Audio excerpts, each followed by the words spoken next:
Okay, so most people have never actually met a true believer. Now, sure, we've read stories about believers, we know that true believers exist, but we hardly ever see them. Well, Be Holy is a podcast that shines a light on the behaviors, the mindset, and the duties of a believer, so that we can recognize God's children even when they don't look like God's children. Yeah, it's a bit of a process. Each lesson is given by our own Pastor Nard. Your sins have been forgiven.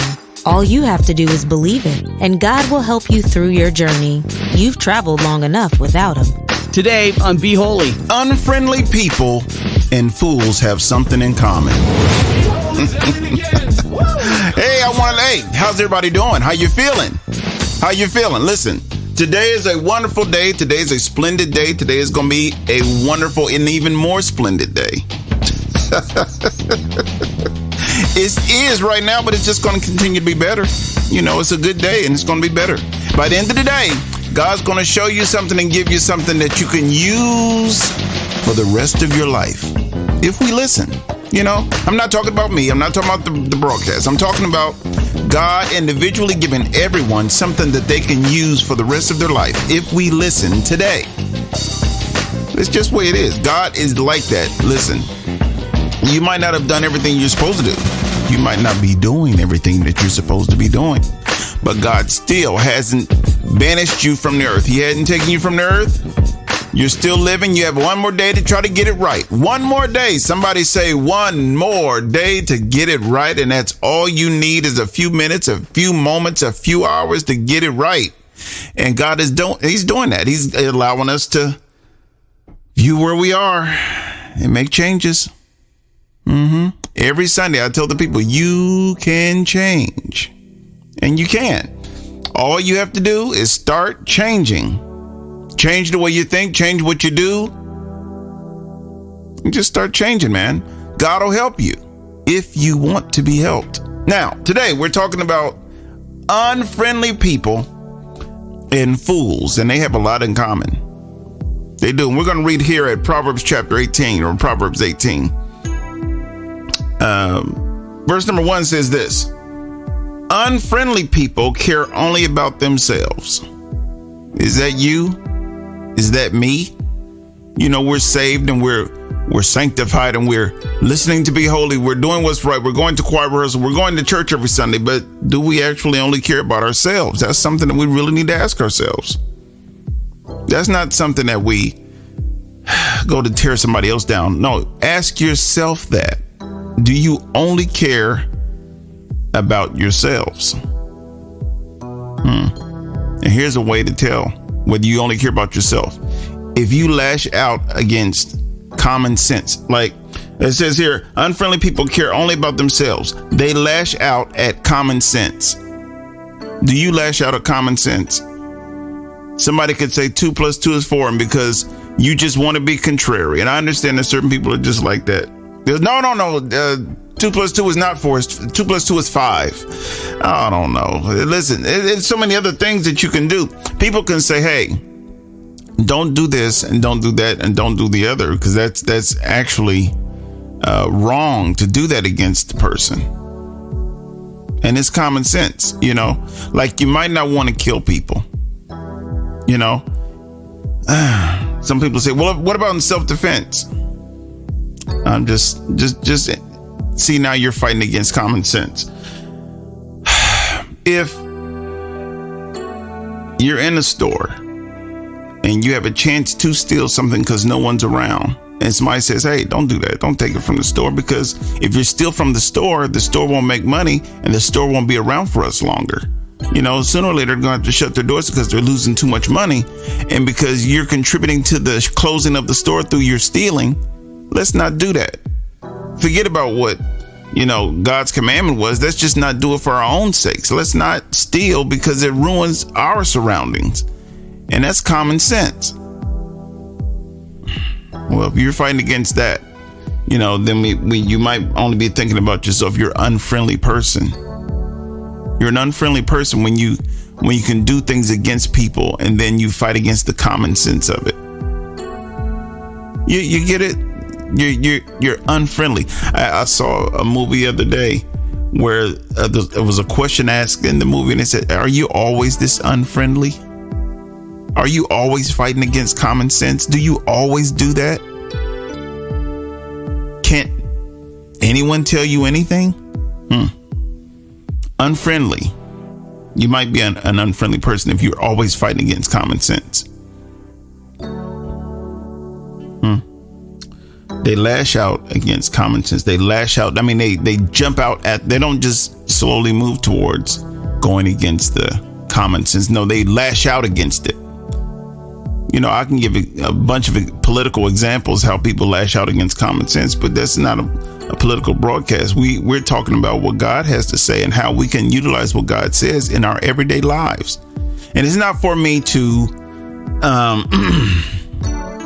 explain everything to you about being an unfriendly person and lashing out against common sense. I'm saying it because this is what was written for us to read today from God. And so God would have to show you if you're an unfriendly person or not. Do you lash out against common sense? Verse number 2, fools have no interest in understanding. No matter how much you try to explain the common sense to them, they don't want to understand it. And they should get the common sense. They should get it. But because they're unfriendly, they lash out against it. And then people who are fools, they have no interest in understanding. That's like going to school all this time and not getting any understanding. Don't want it, don't care about it. And I'm not saying that all schools are good or that all schools are bad. I'm just saying you're going someplace and there's understanding available to you and you don't want it. There's a reason why you don't have a good marriage. Is because you don't want the understanding of what a good marriage would be. You don't want to understand your wife. You don't want to understand your husband.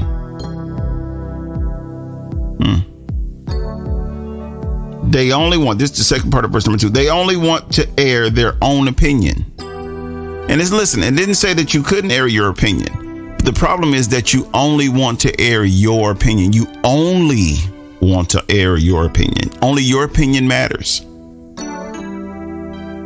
Forget the truth. I just want my opinion to matter. Don't look at the truth. Just pay attention to my opinion. Fools have no interest in understanding. They only want to air their own opinions. Are you? I asked earlier if you were an unfriendly person. So now I have to ask this. Are you a fool? Are you a fool because you don't want understanding? You just want your opinion to be reverberated and made louder and amplified. That's what you want. You want your opinion, and your opinion only is all that matters, and you don't want to hear anything else. I know a lot of people that do stuff like that, and that don't mean I'm saying that they're a fool. I'm just saying we have work to do as people, as believers. We do. If you're going to be holy, you got to always evaluate yourself. Fix your salvation. Fix your path. Yeah. Doing wrong leads to disgrace, and scandalous behavior brings contempt. No wonder you hate your husband. If you're always looking at another man and what he's doing and what you think he's doing, because it's never what it actually is. We always have these things that we think. You think this other man is doing well for his family. You think this other man is doing well for his business and bringing in more money, and so your husband should bring in more money. See, the longer you look at somebody else, the more of a contempt you become. You just, the idea of it's lesser. If you have scandalous behavior, which is looking at what somebody else is doing and trying to compare yourself to them, or compare your husband, or compare your wife to them, or compare your kids to their kids, that's scandalous behavior. And then when you do that, you begin to hate your own children. You begin to hate your husband. You begin to hate your wife. You begin to hate your job. You begin to hate your church. You begin to hate your neighborhood, hate your house. And Brings on contempt. Verse number 4 says this: wise words are deep waters. Wise words are. What are deep waters? On the surface, they look clear. Like there's nothing to it. It's just blue or it's just green or whatever. But then when you really look down deep, you have to go deeper, deeper, deeper. You have to actually take light with you, because then you can see all the other creatures in the water that you couldn't see on the surface. You know, like you can't see that, was that one boat or the ship, the Titanic ship. You can't see it from the surface. But if you go down deep in the water, and you got to have a flashlight or some kind of light source with you in order to go through and see all the things that are actually down there. You can't actually see those fish that you don't see every day. I mean, they look prehistoric if you look at them.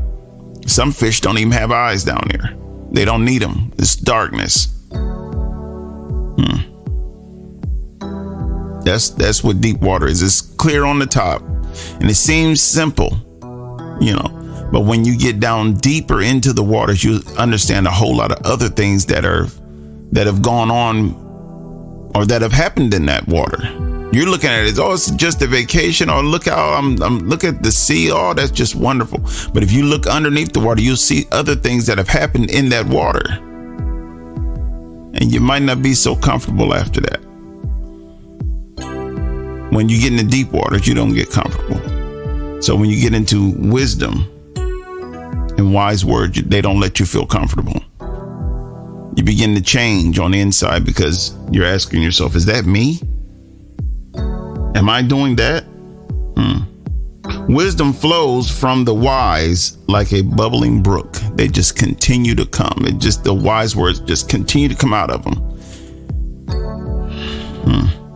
Yeah, rivers of living water. Same thing. It's the wisdom that bubbles out. It just continues. They can't stop it.